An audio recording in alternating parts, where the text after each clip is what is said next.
Good afternoon. I'd like to thank all of you for your presence in this special session about Cuba.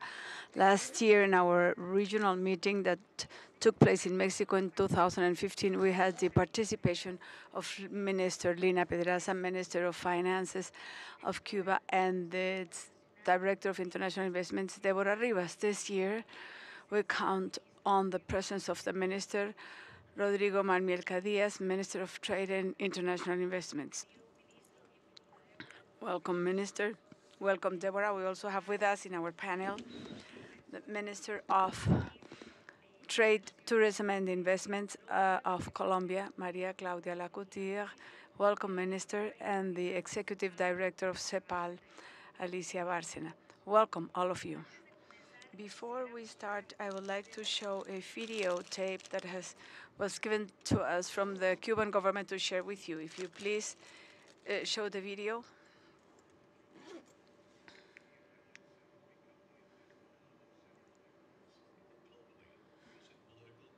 Economic shifts have uncovered the vast untapped developmental potential of the island. The interest in Cuba has never been more prevalent, positioning it ready for economic takeoff.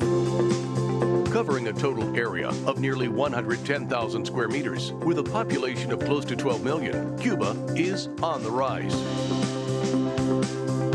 With over 25 years of experience dealing with foreign investors and the passing of Law Number 118 in 2014, a favorable investment climate has been created in Cuba. Law 118 has introduced many benefits, such as lower tax on profits and allowed for 100% foreign ownership, preserving the interest of the investor. In total, across Cuba, 11 key sectors diverge to present a total of 246 business opportunities, ranging across various domains. They include agro-food industry, sugar industry, industrial sector, biotechnology and pharmaceutical industry, manufacturing and wholesale sector, construction and real estate sector, renewable energy sector, vast energy and mining sector, untapped oil reserves, transportation sector, and of course, the tourism sector.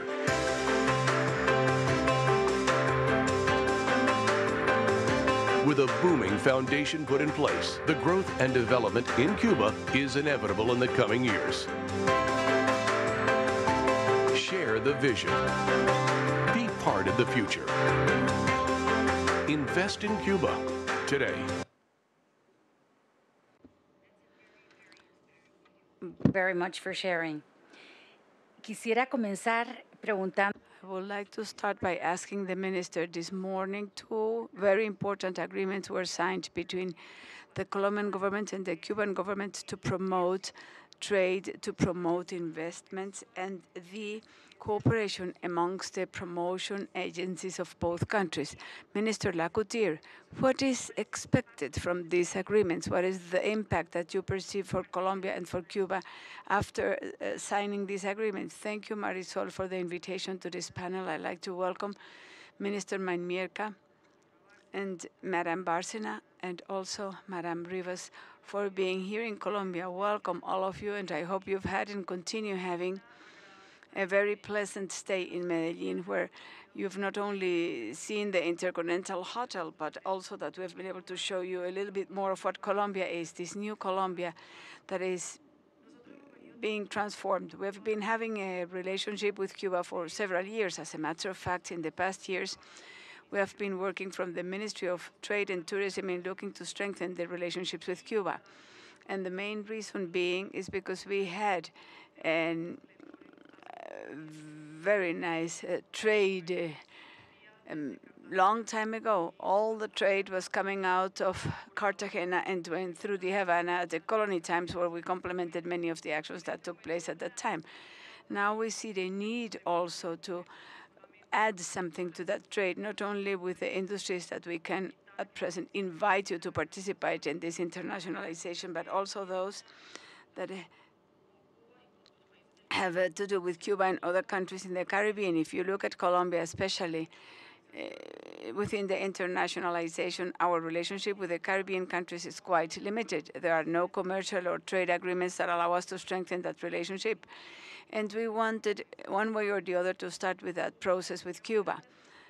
I see great opportunities. Cuba and Colombia signed today a commercial agreement that goes more into depth of what has been established, more than 2,500 rates agreements that start making up that group of products that will have no taxes whatsoever, and this is added at the end with more than 4,100 rates starts as many of our products of exports that we can supply as exports. And for Cuba, it's also a very good market. Now Colombia opens its doors to bring Cuban products to the country to add to it.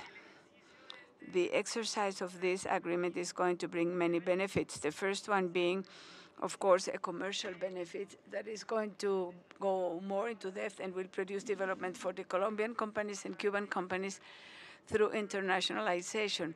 But it is not only a commercial benefit, it's a benefit of cooperation, it's a benefit for strengthening, it is knowledge transferring, good practices where we can add to it, to the sectors where we are most competitive, to be able to generate an alliance between the two countries.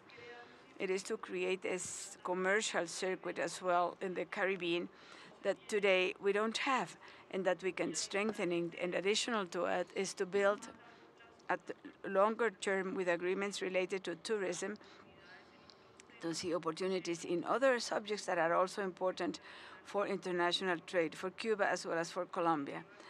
Well, definitely we see it as a big agreement that we have signed today. It is a long-term relationship that we are working on together.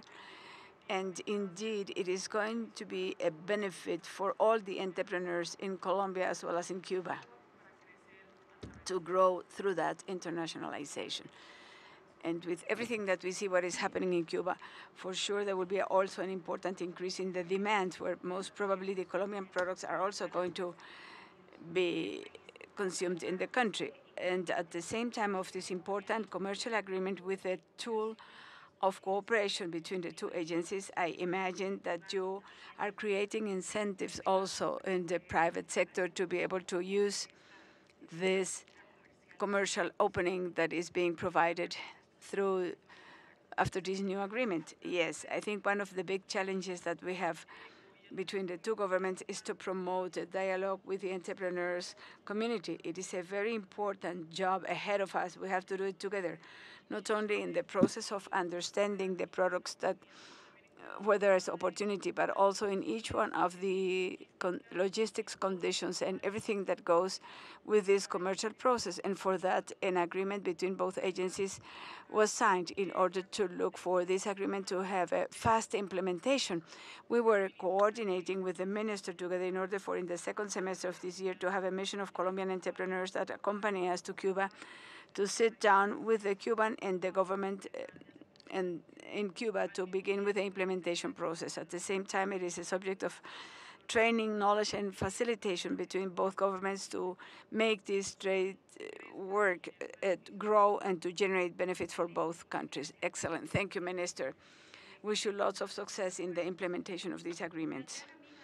A great friend of this forum and of Cuba, also with us, Alicia, CEPAL's Executive Director. Alicia, what could you tell us about the role that Cuba plays in the economic integration of Latin America? Well, thank you. And really, for me, it is a great honor to be here with the Minister Malmierca, with Deborah, Rivas, and Minister Lacouture, and with you, Marisol. Well, on December 17th, 2014, the region was very pleased to hear good news that made history. And it is getting closer, the relationships between Cuba and the United States. Our region is behind Cuba as a region. Cuba is not and has not been isolated from the region. And this, I think, was the main message of this change of political orientation, and I think it's very important because it is not only a matter of changing the relationships between Cuba and the USA, but the relationships of the United States with the whole region of Latin America and the Caribbean, and I think that is a core point.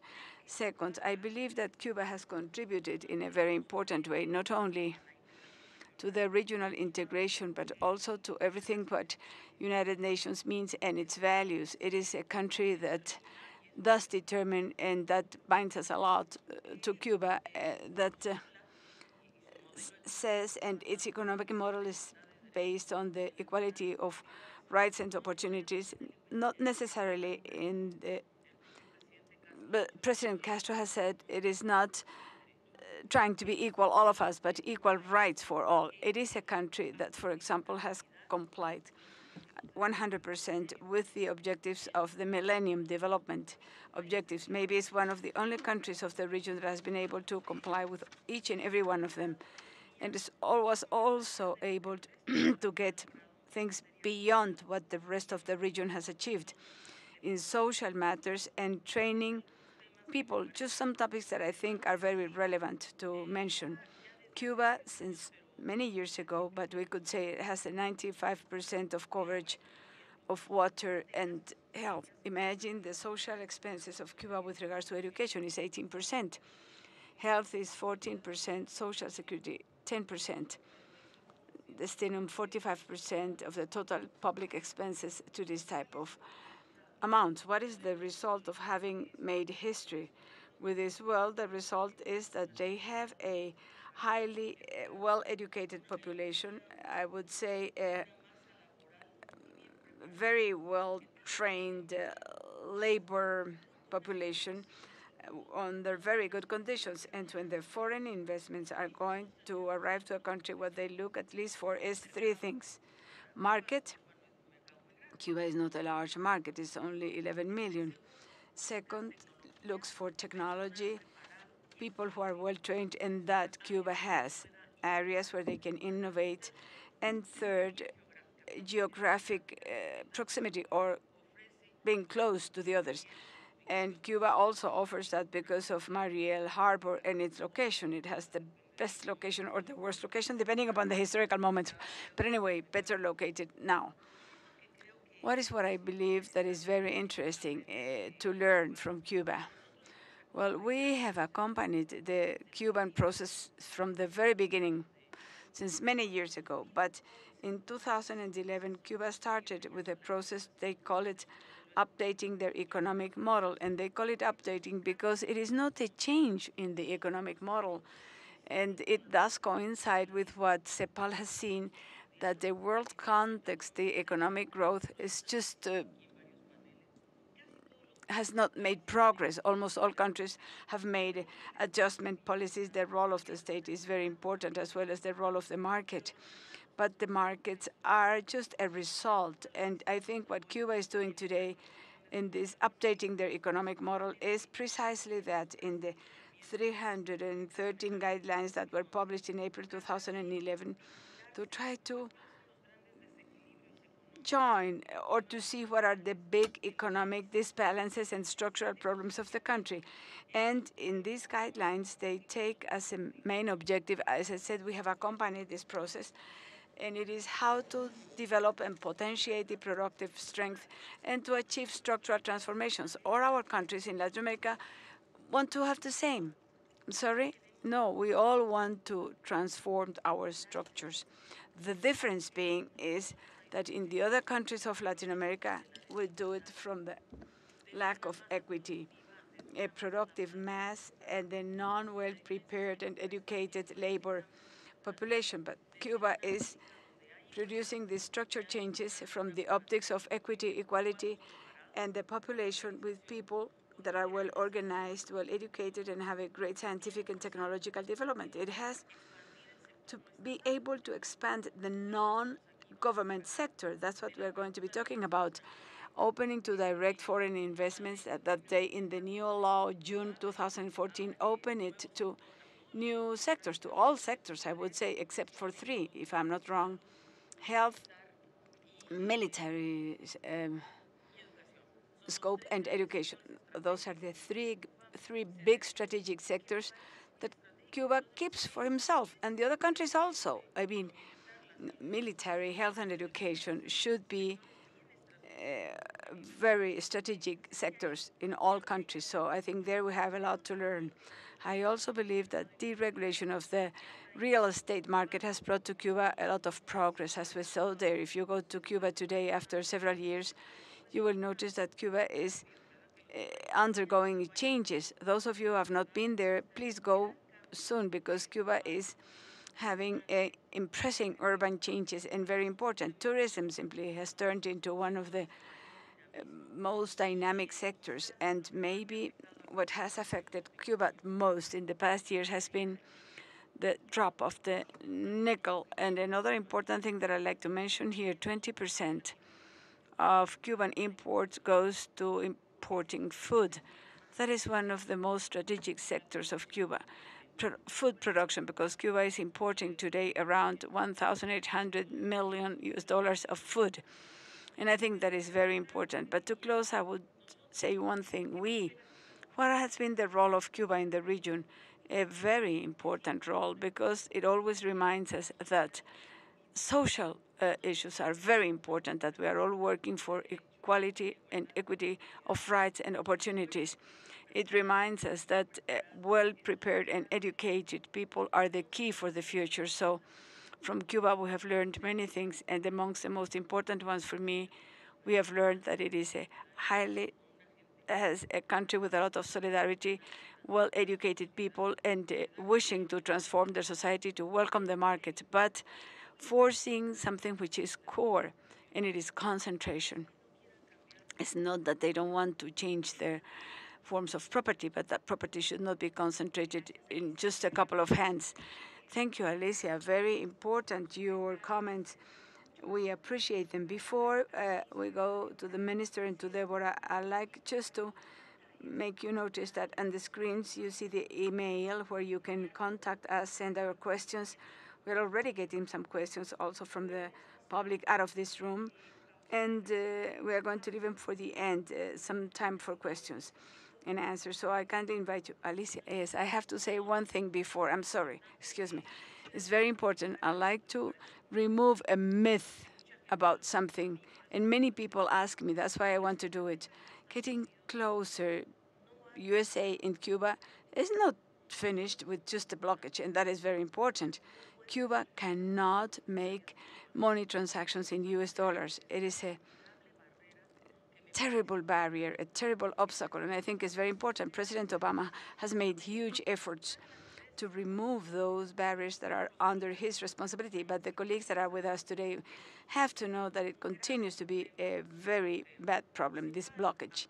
CEPAL supports the Cuban government in the calculations of the costs that this blockage implies. It is about $120,000 million per year, and it stops them from making operations and commercial transactions that are very important. If we want direct foreign investments to come to Cuba and tourism to come to Cuba, we have to push forward in order to remove the blockage. Thank you. Thank you, Alicia. Another relevant point, especially facing the elections process that is coming in the United States, that opens other question marks. I repeat it once again, please. The email address, which is on the screen for you to send us your questions. And we are already receiving, as I said before, questions from the public in other rooms. Minister, welcome once again. Thank you for being here with us. A year ago, I visited you in Cuba. You promised to come, and here we are. What can you tell us about this last year that has been so interesting in the progress made, not only with the United States, but within Cuba in the country, the expansion of relationships with other countries? What can you tell us about it, Minister? Well, before anything, Marisol, thank you, and thanks to the forum for inviting us. And I do appreciate the words of Minister Maria Claudia as well as Alicia. And those that I mentioned in general terms, I believe that you expressed very well what is happening in terms of the bilateral relationships with Colombia and the interest that both parties have in activating them, in potentiating them. And well, Alicia has left me without any subject to talk about. She said everything, but anyway, I'm going to explain to you a little bit about, if you allow me, what is this updating about of the economic model, as we have called the process. And as Alicia said, started in 2011, and we continue making progress in that field. So I think that there is a main objective, and it is to be able to make the Cuban economy to be efficient. And through that path that we can maintain the achievements that we've gotten in the social sector when we speak about health and education for all, and for free and all those things. Well, that is costly in terms of money. And if the economy is not efficient, well, the government cannot make sure and guarantee that these services will not only be maintained, but they continue being further developed and growing in terms of quality. And so how to make that economic efficiency, make a reality out of it. Simplifying it, we are saying it is putting it into a concept, this economic model.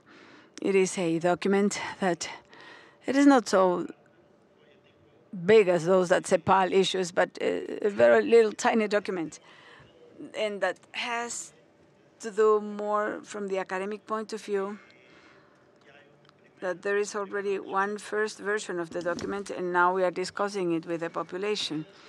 But I want to say that all this process is based, before anything, in consultations with the people. If we do not have a consensus about what we want to do, it would be full. It is impossible to try to do something that the people does not share. So when 5 years ago we started and we made the guidelines, the first version of those guidelines was also discussed with the population. And 70% of the guidelines that we had to modify them or introduce new guidelines or remove others, because really what we have to reflect is what people want. So I apologize in front of the academicians about all these concepts, but I would summarize what we are doing in 3 main points. First, separating the state from the public enterprises or companies. The public companies that are the ones that are most abundant in Cuba for a long, long time were managed from the government. A ministry was the one that led the enterprises, and we reached the conclusion that that was not the right way. Well, for enterprises to be efficient, they have to have a professional management. They have to make their own decisions based on economic criteria, but from the entrepreneurial point of view. So if the state is the owner, they have to act as if they were stockholders, come at the end of the period to collect their earnings, and if there are losses, well, also to get angry and see what's happening.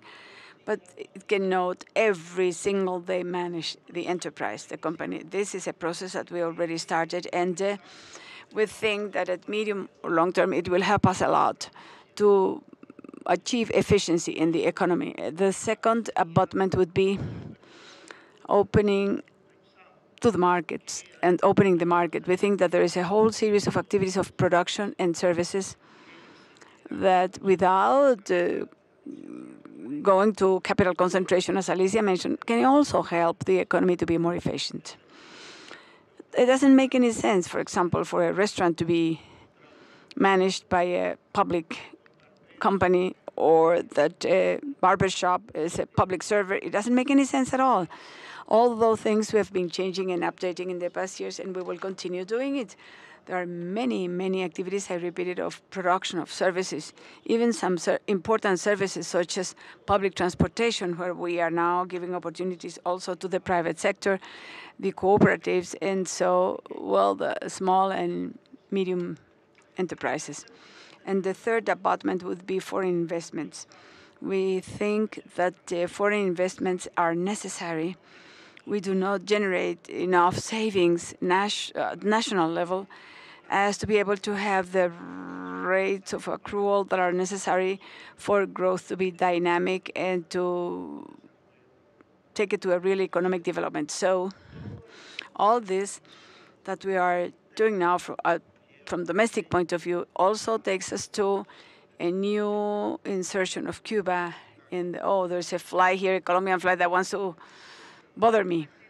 It is not part of the agreement, this fly around your head. A fly.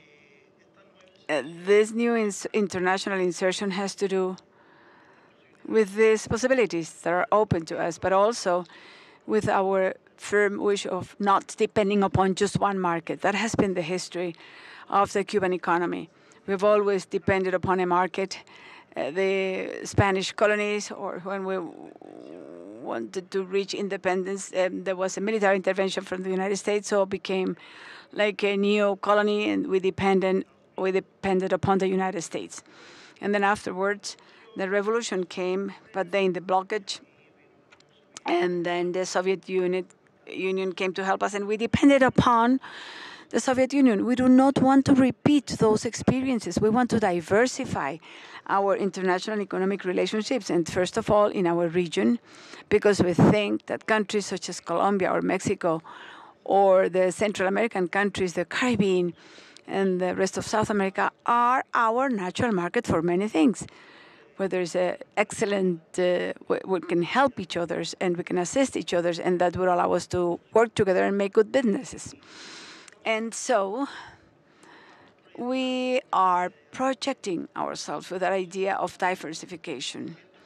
It is true that the blockage continues there, but well, there is a process going on open. The President Obama himself said in public that he is going to work to eliminate the blockage and for the Congress to approve its elimination. We can say, okay, but now he's leaving. He won't stay there, and we think that this process is irreversible. No matter what happens, making progress towards normal relationships with the United States, it is something that we think that is good for Cuba and for the United States and for the whole world. And we, of course, when I was saying that we do not want to depend upon just one market, we are not going to discriminate enterprises nor from USA or any other country. They are all welcome, most welcome, but we want to achieve a balance and we want to achieve diversity in our economic international relationships. So I think that with this, you have sort of an idea of what we are doing. Very interesting, Mr. Minister. I congratulate you. These are positive times for Cuba. And well, the video also showed us some important sectors where you are working and hoping to have a lot of international investments, and it is going to be part of that stimulation that is going to be given to the Cuban economy. We would like to know from you, Deborah, as Director General for Foreign Investments, where do you see the main challenges? We have here more than 48 countries together in this meeting in Medellin. And most probably there are many nationalities also around this room and out of the room as well, looking at us, watching us in our web stream. What can you tell us? Where do you see that are still challenges? Thank you, Marisol, for this invitation to this forum, and thank you to the Colombian Minister, Alicia, for the excellent introduction. Is the volume okay? Yes, well, in terms of foreign investment and before issuing the new legal framework that will give legal stability to potential investors, we developed a public policy which is very clear. What is it that the Cuban government wants to do with that foreign capital in order to achieve our growth targets and long-term development? We're waging on foreign investment so that people will come to Cuba long-term. It's not just about a little business, but it's actually to marry practically these investors in different sectors. And as Alicia was saying, the law only limits foreign investment in the area of health services, and it improves education to the population, and it helps the military. But in these three sectors, you can do foreign investment as long as it is associated to the entrepreneurial system of those sectors. In the case of health, we can do business in order to develop certain platelets in Cuba and to establish an export for health services. In terms of education, there is software and there's educational material of several types that can be reproduced through foreign capital. So the reproduction has to do with what the Cuban government is able to guarantee, which are health services, free education, which cascade down to all the population and also the military. We were talking about importing food, and Alicia was mentioning that the bill for importing food in Cuba is huge. So we need to import food in an agile and expedite way, and Cuban companies should strike alliances to produce food in Cuba. It does not mean that they will not be part of value chains, internationally speaking, but it's about getting certain technologies and certain input provided by the investors and therefore filling up this gap. Of course, there is, we don't have the same advantage as Paraguay does because there they can grow even wheat. We, of course, will have to continue to import hard wheat so that we can make bread. But anyway, it's about improving the situation where we're importing most of our food.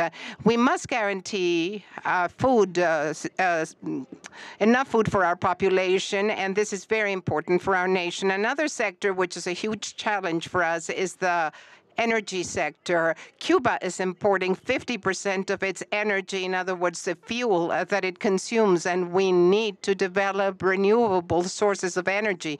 And for this, the energy sector is also open to foreign investment.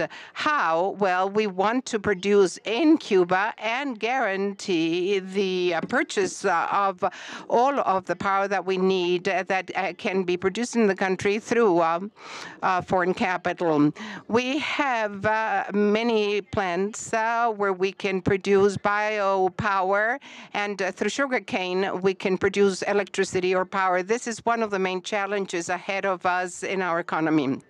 Another topic is tourism.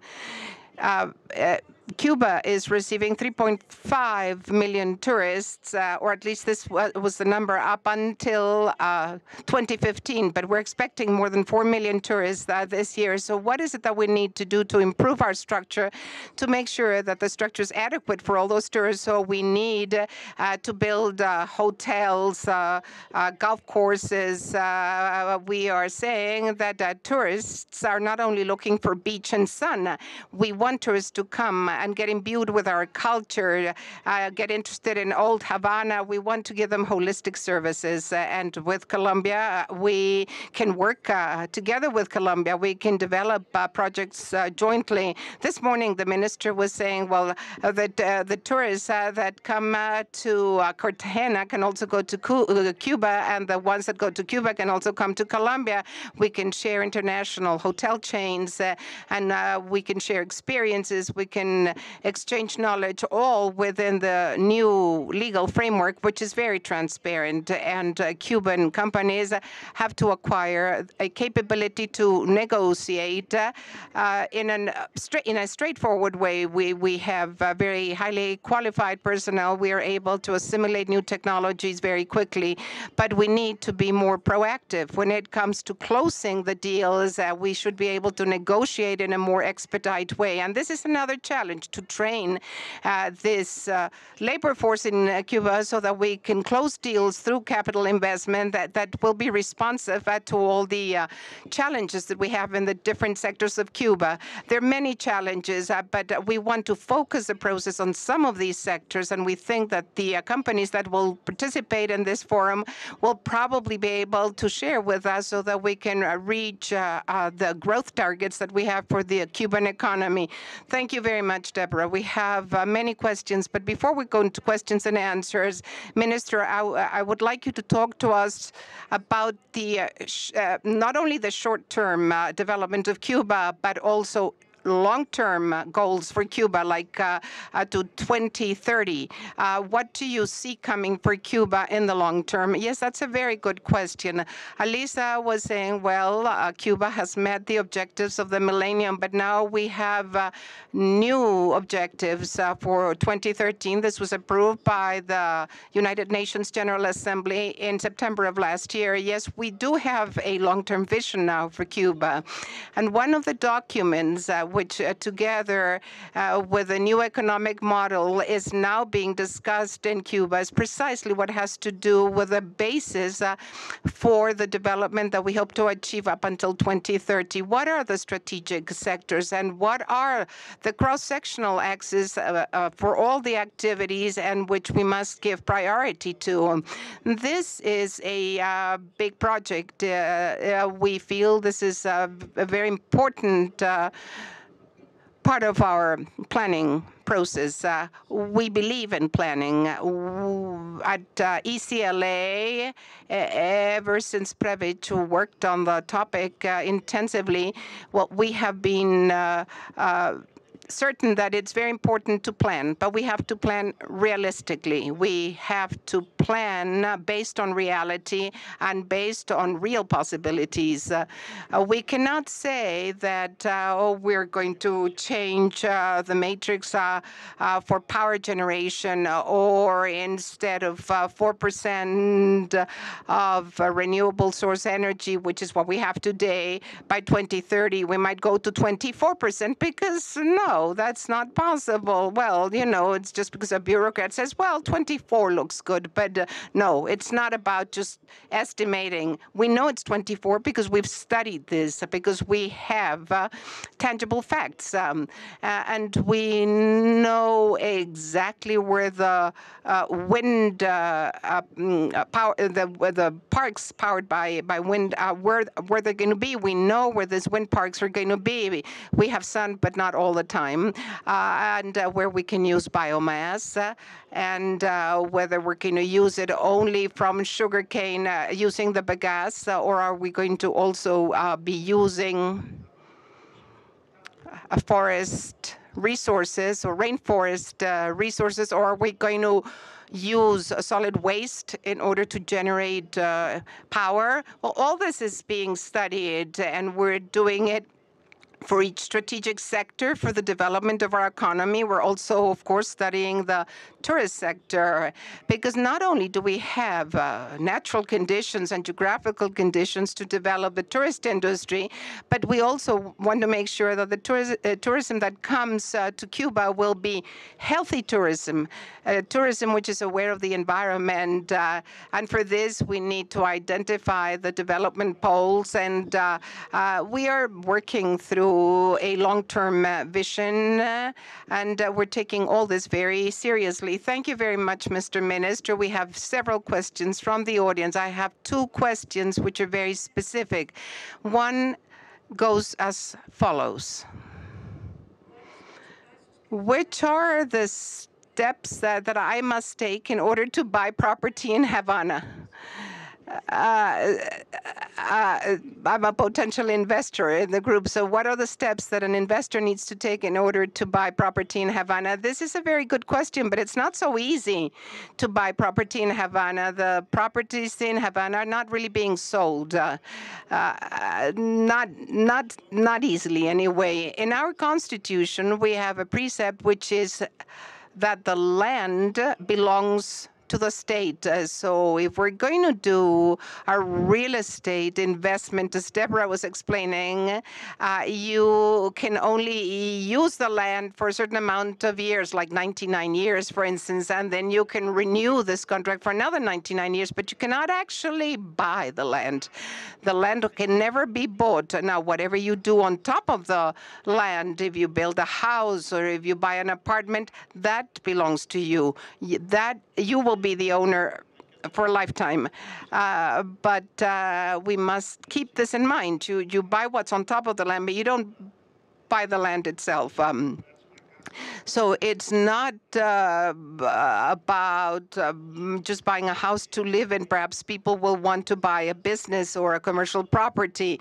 We are not privatizing. We're not doing a classic privatization process. What we are doing, depending on the business, the company can be 100% foreign, and the law allows for this. The company can come to Cuba to produce or to render services with 100% foreign investment, or it can be a mixed company when you create a new company where the Cuban counterpart has a certain share and the foreign company has another share. Or you can go into partnership where you're not really creating a new company. You can perhaps have an administration or a management contract. So you can pick from all these different methods. There's a great deal of flexibility if you want to invest in Cuba. Anyway, we are more than willing to give you a little bit more information if you want to come and invest in Cuba. Minister, we have another question for you, which is about the following topic. How are you going to decrease bureaucracy? What are the steps that Cuba is taking to expedite foreign investment and to decrease the bureaucracy that some of the investors that want to go to Cuba need to confront? I think Deborah can answer that question, but let me say something. When I was talking about this process of separation between the private sector and the government, well, this is very complex. In our process, we have 21 companies, and 2.5 years ago, we created a corporation, and we said, goodbye. We're not going to be working with these companies anymore. And in the ministry, there were whole offices where their work was to go to the different businesses to make sure that they had done things well or not so well. And now they're out of a job because they don't need to do this kind of surveillance anymore. Nonetheless, the government, in my specific case, the Cuban government told me, well, you have to go and work with these people. You have to help these people who are setting up companies in Cuba. You have to give them support. You have to walk hand in hand with them. And I talked with the president of the corporation 2.5 years ago, and I said to him, imagine the following. Imagine I'm your father, which was hard to imagine because he was older than me. So I said, imagine you're my father. And when my children were little, I used to hold their hands when they were crossing the street. And as they grew a little older, I said, okay, you can cross the street by yourself, but look both ways. Then they would go to the movies alone. I would give them money for them to go to the movies. And then a little later on, they wanted to go to a party. And I said, yes, you can go to the party, but you have to come back before midnight. And then they said, hey, give me the keys of the house because I'm not going to come back before midnight. And such is life. And then they get married and they leave, and then you never see them, or you see them very little. But nonetheless, it continued to be your children. So you're always going to be like my child, and I'm going to help you whenever I can. So this corporation or these business people would call me every day, and they would say, I have a problem here, I have a problem there. What do you think about this? So I said, what do you think you should do? Well, I think I should do this or that. So I said, okay, well, go ahead and do what you think you should do. And what if it doesn't turn out well? You have to make a decision, because if you don't make a decision, you're never going to learn. So now they don't call me anymore. This is a process. This is what I'm trying to tell you. So the different companies have a hard time making decisions at the beginning. The same case as the child. And to partner up with foreign capital is a very serious decision. And as Deborah will explain, there are very short time frames for bureaucracy to express itself. But anyway, this is new in Cuba. You have to learn, and this forum precisely can help us to train the staff in the negotiating teams, not only in terms of negotiation, but they can help us increase our capability to be able to make the right decisions. Now, Deborah is going to take the floor. I have a colleague who's very, very happy about this possibility. So, Deborah, what do you think about this? I'm afraid that everything has been explained, so I don't have much more to say. But as the bureaucrat bureaucrats have realized that in order to open up directly to foreign investment, we had to become more efficient. And ever since the assessment was done in order to produce new public policies, we understood that it was important to shorten any term or time frame required to issue a permit for a construction or for an environmental license or different things that have been established by the different law enforcement agencies to achieve whatever you need to achieve. So what we have done is to establish a 60-day period. And then at 60 days, you should be able to have your business up and running. You can go to the business center to get your final permits, but 60 days is a long time. The negotiations sometimes go on and on and on, and foreign companies are used to a different method. Large companies also take a long time to make decisions because they have huge boards, but our companies are much smaller, and it's hard for them to close a business, to close a deal, actually, not a business, but a deal. So Cuba is now trendy. We are the right station at the right time. You either get on that train or you miss the opportunity. So we have to tell our entrepreneurs that we need to expedite these processes, not to let these opportunities pass us by, because this is what we need in order to achieve development. So from the point of view of legal framework, there's only a very short term, but the dilation, the problem is that we should be able to make a deal concrete in 60 days. In the case of Mariela, we will have a series of people that will walk hand in hand with potential investors so that the process will be more expedited. So we've been looking for alternatives to expedite the process, but this is quite this is still ongoing. We're working on the standard, but this is what we're doing right now, try to expedite the process. Now, I have two questions that have to do with ports. Economic free zone will work. Y la segunda pregunta, que quizás en aras del tiempo las combinamos. Second question has to do with the following. Are you thinking about giving concessions for ports or for airports?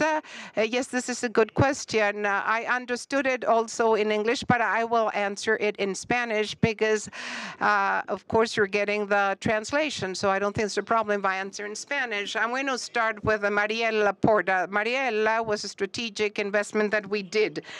We made the decision to change the container terminal that we had in Havana towards Mariel. Mariel is a deep water port which is very close to Havana, only 45 minutes away from Havana. And Mariel already had certain amount of infrastructure, etc. So we said we are going to build a model port, and we're going to do this in 3 stages. In the first phase, we are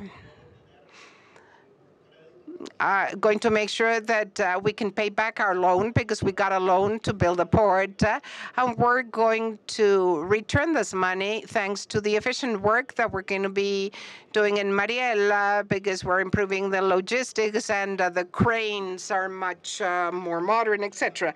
And during the second stage, and taking all these changes into consideration, all the changes that are taking place in our economy, we're going to have more trade, we're going to have more exports, and we're going to have more imports.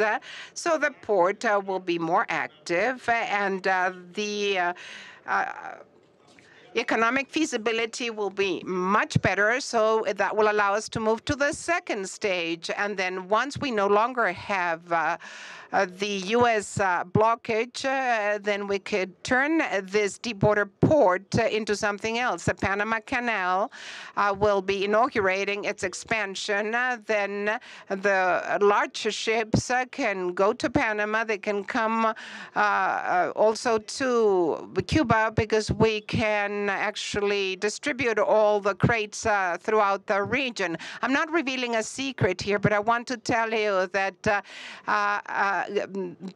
important politicians are very interested in the Mariel port because they see that there can be a good connection there for their own ports in the future.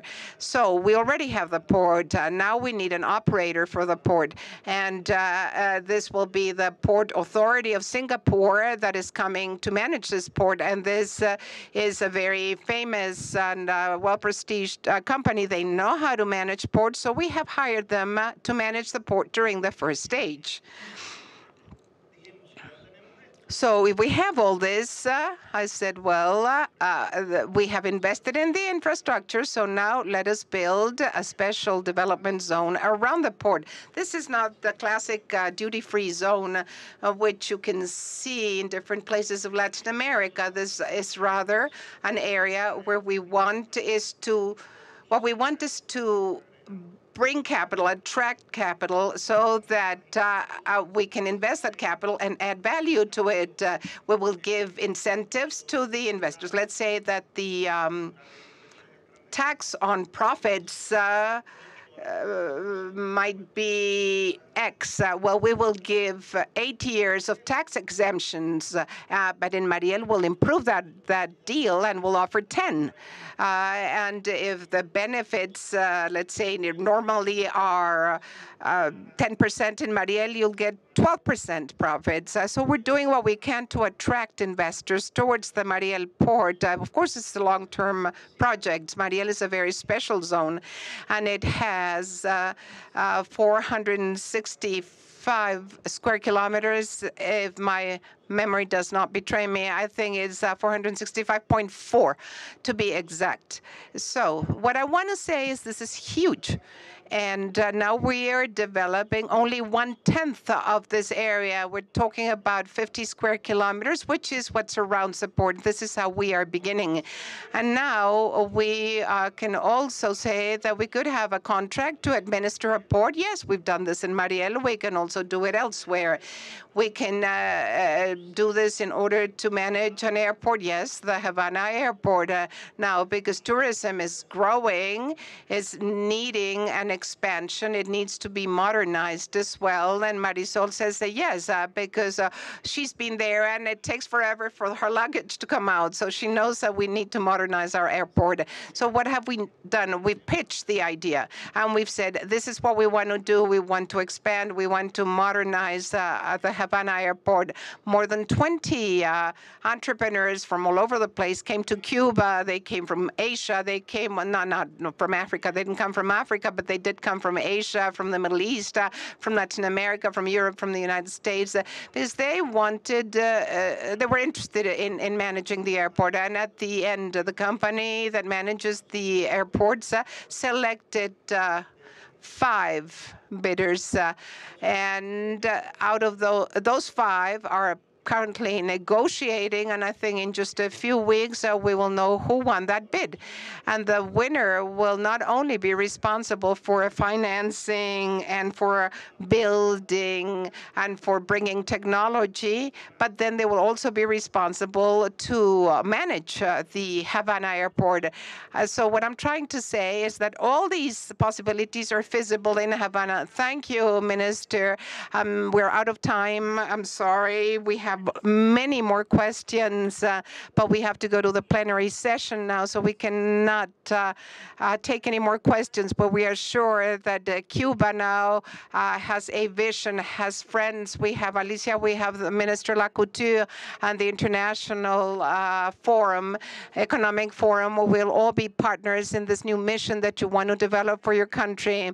We find the situation very stimulating, very interesting. We wish you a great deal of luck, and thank you so much to all for coming to this meeting.